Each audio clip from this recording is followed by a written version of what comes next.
गुनगुनाते हुए भूरा बंदर टोकरी में फल लिए घर की तरफ वापस जा रहा था कि रास्ते में इसे निकम्मा बंदर मिल गया। वाह भाई वाह, अच्छी अच्छी खुशबू वाले ताज़ा फल जमा किए हुए हैं आपने। ये तो बाहर से ही इतने अच्छे मालूम हो रहे हैं, अंदर से इनका जायका कैसा शानदार होगा।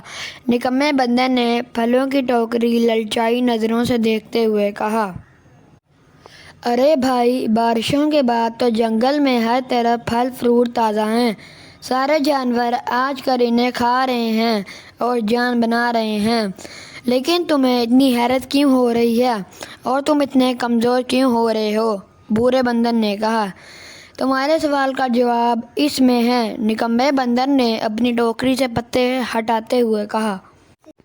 अरे ये क्या, तुम्हारे पास सारे फल खराब और सड़े हुए हैं, इनमें कोई भी ताज़ा नहीं है, इसकी क्या वजह है? बूढ़े बंदर ने हैरत से सवाल किया। निकम्मे बंदर ने जवाब देते हुए कहा, दरअसल मैंने दरख्तों पर चढ़ना छोड़ दिया है।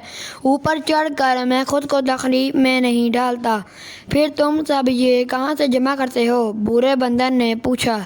निकम्मे बंदर ने कहा, दूसरे जानवरों से जो गुजर जाते हैं या जिन्हें वो आदत खा कर छोड़ देते हैं, इन्हें उठा लेता हूँ या किसी से मांग कर रख लेता हूँ। इस तरह मेरा काम हो जाता है।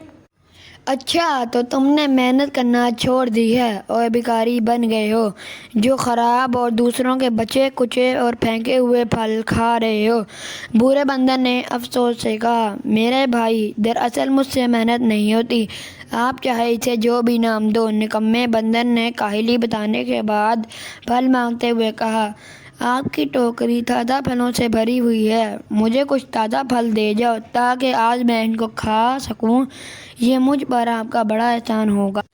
अगर आज मैं तुम्हें मांगने पर कुछ दे दूं तो मेरा ये एहसान नहीं बल्कि जुल्म होगा और तुम्हारे मांगने की आदत पक्की हो जाएगी और मेहनत से तुम्हें मौत आने लगेगी।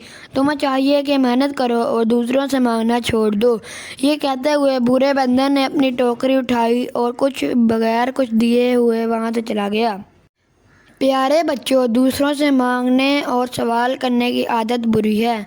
इसकी वजह से इंसान सुस्त और कामचोर बन जाता है। हमें चाहिए कि बूढ़े बंदर की तरह ऐसे लोगों की बात ना मानकर इनकी मांगने की बुरी आदत से जान छुड़वाने में इनकी मदद करें।